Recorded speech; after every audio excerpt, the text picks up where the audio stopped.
Bonjour à toutes, bonjour à tous, bienvenue dans le dernier épisode de votre série consacrée à Sophie de Chassé.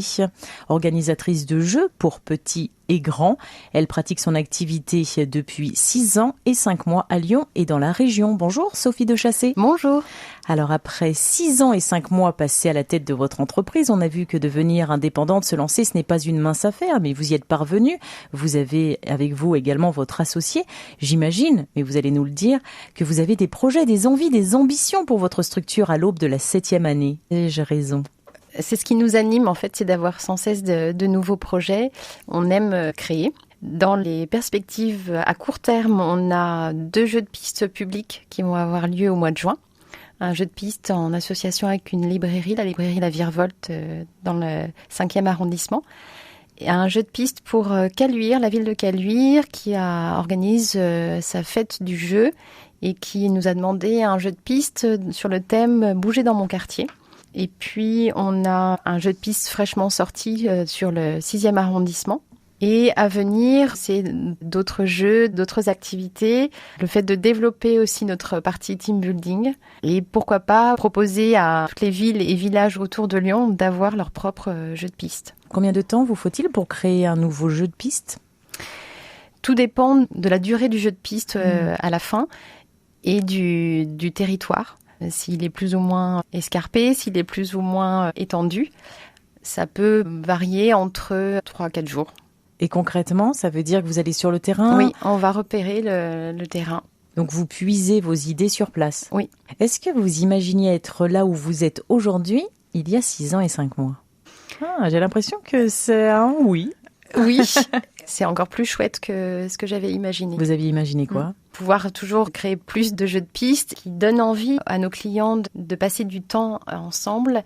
Ce que je n'avais pas imaginé, c'est toutes les aventures qu'on allait vivre toutes les deux, nous aussi, en parallèle de nos clients. Est-ce que vous pourriez nous donner un exemple de ce que vous vivez au quotidien ? Les découvertes des endroits où on crée des jeux de piste, ça c'est déjà très très chouette pour nous. Et puis toutes les aventures, les rencontres qu'on fait, le fait de passer à la radio par exemple, de rencontrer les gens qu'on ne pensait pas rencontrer, ouais, tout ça je l'avais pas envisagé. Le retour peut-être heureux des familles, des enfants, des entreprises également qui ont réussi à créer, peut-être grâce à vous, le lien que vous aviez initié. Avec votre expérience, Sophie de Chassé, quel conseil vous donneriez à un jeune ou un expert qui souhaite se lancer dans l'entrepreneuriat et particulièrement dans votre secteur d'activité ? Ce qui nous a aidés, c'est d'avoir su nous entourer, d'avoir demandé de l'aide et surtout de prendre du recul. Régulièrement se remettre en question et d'adapter nos activités en fonction de l'expérience qu'on a sur le terrain. Vous voulez dire que les compétences requises selon vous, c'est aussi être à l'écoute, oui. Pouvoir entendre les demandes et puis mettre à profit ce qu'on vous dit. Savoir écouter ce que les autres disent d'un point de vue de nos activités, de notre site, de notre information, soit d'un point de vue esthétique, enfin écouter le regard que les autres portent sur vous. Et justement, quel regard vous portez aujourd'hui sur votre entreprise, Histoire d'aventure ? Bienveillant sur l'évolution de cette aventure. Quand je regarde en arrière, je trouve ça vraiment chouette de voir comme ça a évolué et de voir à quel point notre moteur, notre passion reste intacte et qu'on a su grandir en même temps que notre activité. J'entends une certaine fierté dans vos mots, je la vois également dans vos yeux. Vous êtes fière de cette création qui, dans votre esprit, est quoi, mi-parcours, juste le début de cette aventure ? On est sur le chemin. Je sais pas où ça nous mène, mais le chemin est beau.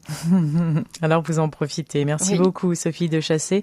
On rappelle que l'on vous trouve facilement sur Internet grâce à votre site histoiredaventure.fr au singulier.